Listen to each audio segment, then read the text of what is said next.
As you know, we lost a few months in implementing, but in actual fact, what has happened is that major sections have been restored.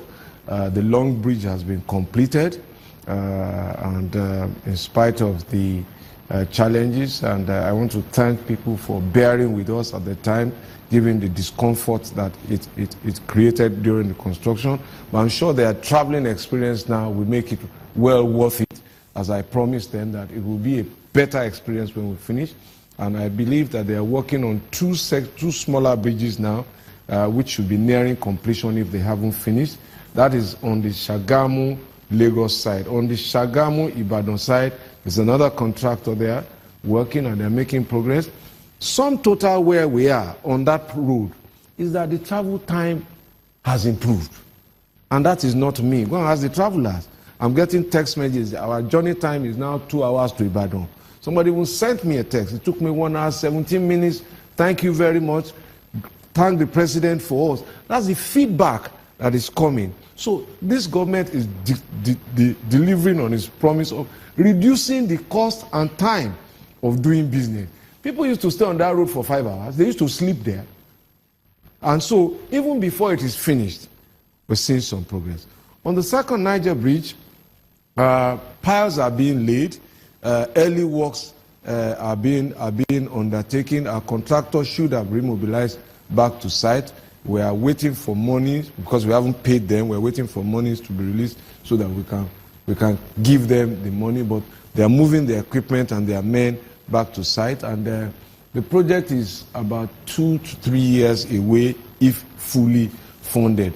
Because apart from the bridge, there are access roads as well that need to be designed, and we have issued the procurement documents for the design to link the Asaba end to the bridge and the Onitsha end to the bridge.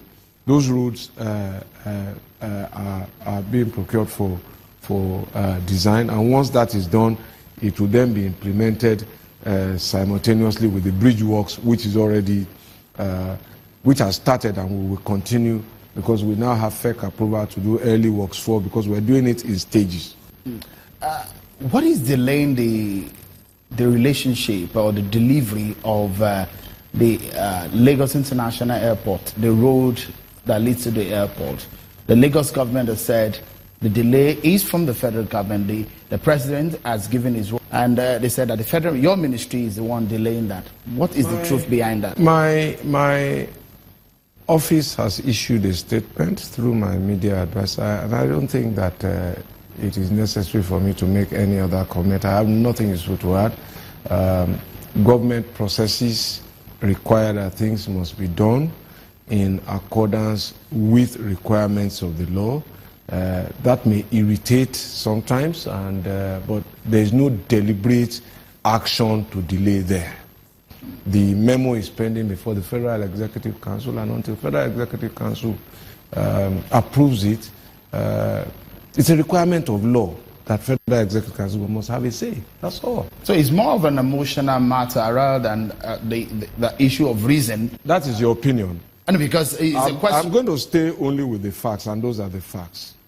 Okay, when do you hope that will be done?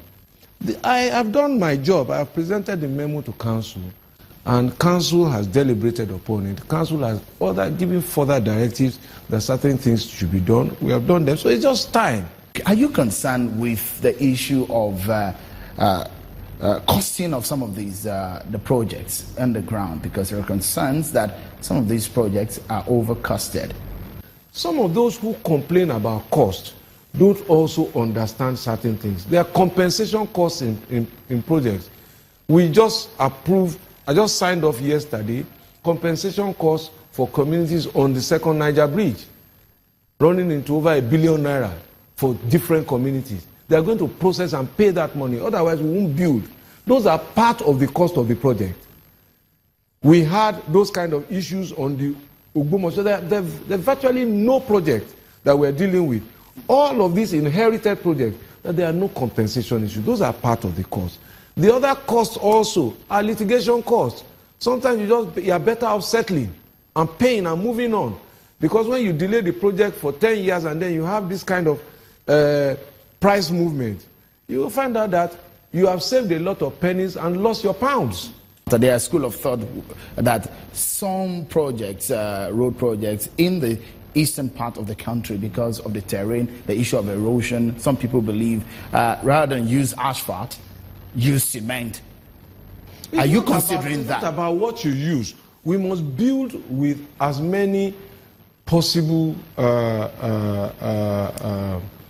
materials that are environmentally friendly and compliant with our national determined contributions as possible.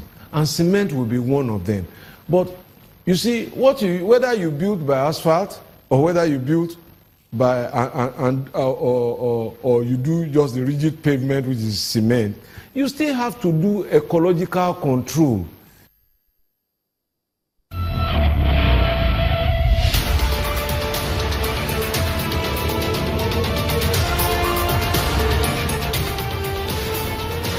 That's the Minister of Power, Works and Housing, Babatunde Fashola, who is also the former governor of Lagos State. Interestingly, before that, he came to Lagos to meet his successor, Mr. Akinwumi Ambode. He had that interview to ask about the issues on the ground in Lagos. But when we come back, we dig deep into the heart of the matter on the program. Join us as we assess the Buhari government based on those roads that you applied, those federal roads.